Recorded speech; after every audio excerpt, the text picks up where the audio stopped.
السلام علیکم۔ آپ سن رہے ہیں ہمارے اکابرین کے قیمتی ملفوظات، دھیان کے ساتھ سنیے اور پورا سنیے۔ انشاءاللہ یہ وہ لفظ ہے جس کے ادا کرنے کے بعد کوئی کام ادھورا نہیں رہتا۔ انشاءاللہ یہ کلمہ چھوٹا سا ہے لیکن اس کے اندر خالق کائنات کی طاقت شامل حال ہے۔ انشاءاللہ وہ لفظ ہے جس کا کہنے والا کبھی نامراد نہیں رہتا۔ دوستو، آج کی اس ویڈیو کے اندر انشاءاللہ کے عجیب و غریب راز کو جانیں گے جن کو سن کر آپ حیران رہ جائیں گے۔ انشاءاللہ یہ لفظ آپ ہر جگہ سنتے ہیں۔ یہ لفظ ہر مسلمان کا سب سے دہرایا جانے والا لفظ بن چکا ہے، کیونکہ ہر بات میں انشاءاللہ کہنا ایک عادت بن چکی ہے، اور صرف مسلمان ہی نہیں بلکہ غیر مسلم بھی آج اس کو دہراتے ہیں۔ اس لفظ میں اللہ کی مرضی اور مستقبل میں ہونے والی کسی قسم کی کام کی طرف اشارہ ہوتا ہے۔ مثلا اللہ چاہے گا تو یہ کام ہو جائے گا۔ مثلا آپ نے کہیں جانا ہے اور آپ یہ کہتے ہیں کہ انشاءاللہ میں وہاں جاؤں گا، یعنی آپ ابھی گئے نہیں ہیں لیکن ارادہ کر لیا، اور ارادہ ان الفاظ سے کر لیا کہ اگر اللہ کی مرضی ہوئی تو، ورنہ اللہ کی مرضی کے بغیر میں وہاں نہیں جا سکتا، یا وہ کام میں نہیں کر سکتا، کیونکہ جو کام اللہ کے نام سے شروع کیے جاتے ہیں وہ ضرور پورے ہو جاتے ہیں۔ اگر مان لو کہ اگر اللہ کو آپ نے شامل نہ کیا تو ممکن ہے کہ آپ کا کام ادھورا رہ جائے۔ جسے حضرت سلیمان علیہ السلام نے ارادہ کیا کہ اپنی 100 بیوی کے پاس جاؤں گا جس سے مجھے 100 بچے پیدا ہوں گے اور وہ ہر دین کو پھیلانے والے بنیں گے، لیکن آپ نے انشاءاللہ نہیں کہا، بھول گئے، تو کسی بھی بیوی کو حمل نہیں ٹھہرا۔ پوچھا اللہ سے تو جواب آیا کہ آپ نے انشاءاللہ نہیں کہا تھا، آپ نے ہمارا ساتھ نہیں لیا تھا۔ کچھ یہودی آئے ہمارے حضور صلی اللہ علیہ وسلم کے پاس، آپ سے کچھ سوال کیے تو آپ نے فرمایا کہ کل جواب دوں گا، انشاءاللہ کہنا بھول گئے۔ یہ امت کی تربیت کے لیے تھا، لیکن 15 دن تک وہی نہیں آئی۔ پھر آپ سے کہا گیا کہ انشاءاللہ نہیں کہا تھا، تو ہر کام سے پہلے ہم انشاءاللہ کہتے ہیں۔ دوستو، لیکن سائنس کا ماننا ہے کہ مستقبل پہلے سے طے شدہ ہے، اور جس کی پیشن گوئی ماضی کے واقعات سے کی جا سکتی ہے، لیکن اسلامی معلومات میں ماضی اور حال اور مستقبل کو بنانے والے نہیں ہیں، کیونکہ اللہ ہر چیز کا خالق ہے۔ ہر وہ چیز جو ہم بناتے ہیں وہ اللہ کی طرف سے ہیں، جسے قرآن پاک میں ذکر ہے کہ تم کو اور جو تم بناتے ہو اس کو اللہ ہی نے پیدا کیا۔ اسلام میں وقت ایک ایسی بیلٹ ہے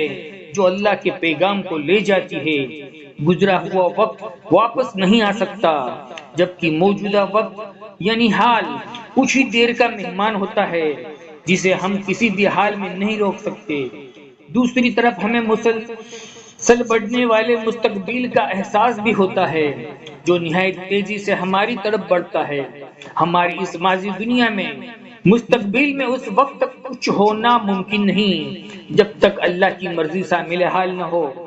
مستقبل یعنی بھوشیہ، جس کو انگریزی میں ہم فیوچر بھی کہتے ہیں، بنتا نہیں، کیونکہ مستقبل کا علم ایک اللہ ہی کو ہوتا ہے، اور وہی مستقبل کو بناتا ہے، جس مستقبل کے لیے ہم طرح طرح کے منصوبے بناتے ہیں۔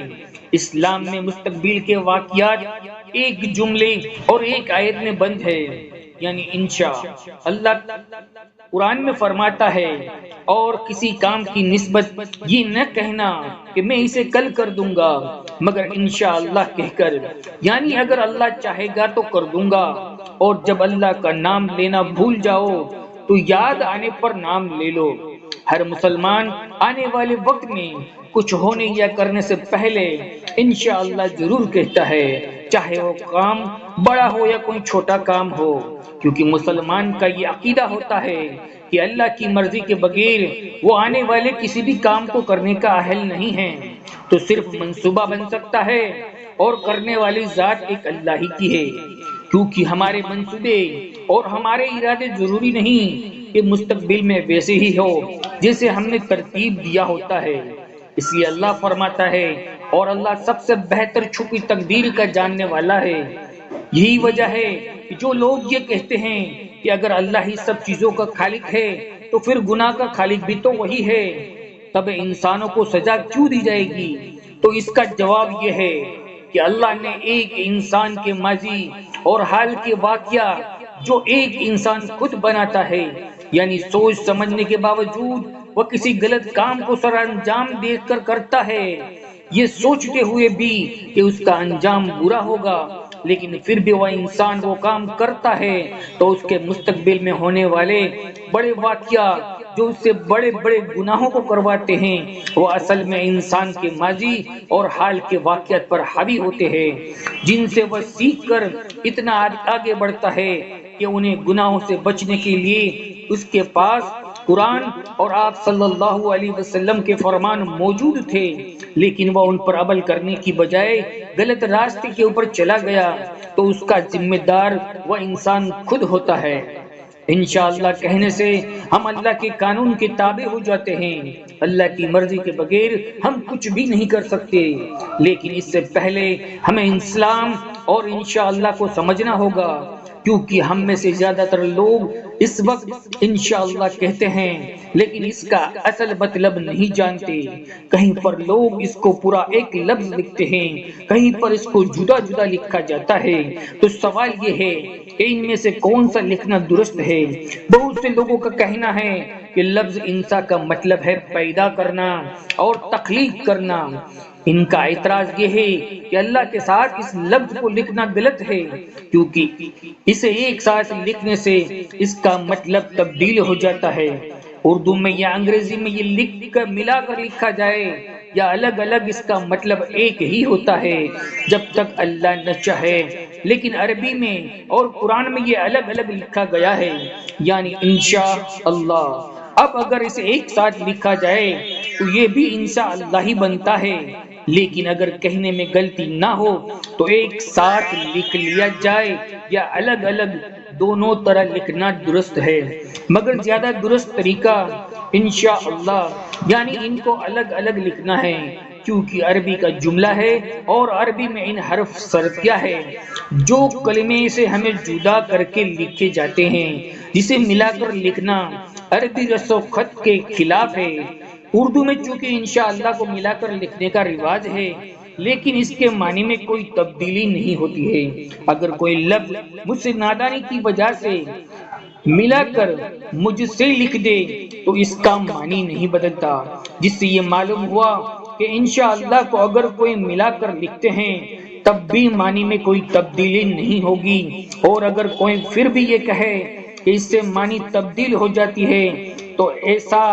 کوئی مطلب نہیں بنتا کہ جس پر کفر کا فتویٰ لگایا جائے، بلکہ اس وقت بھی اللہ ہی کی قدرت کی طرف اشارہ ہوتا ہے۔ اس لیے جو لوگ یہ کہتے ہیں کہ انشاء کے معنی ہے پیدا کرنا اور تخلیق کرنا، اس کو یہ لوگ تخلیق کیا گیا بناتے ہیں، تو یہ بالکل درست ہے۔ قرآن میں اس حوالے سے جتنی بھی آیتیں موجود ہیں سب میں انشاء کا ترجمہ پیدا کرنا اور تخلیق کرنا ہی ہے، اور یہ کہنا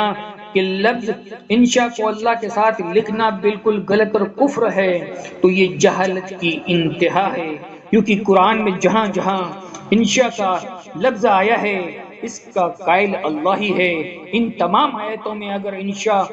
کا قائل اللہ کے علاوہ کسی اور کو بنا دیا گیا تو پھر کفر ہو جائے گا۔ اس کے علاوہ وقت کو بچانے کی خاطر ہم اکثر السلام علیکم کی جگہ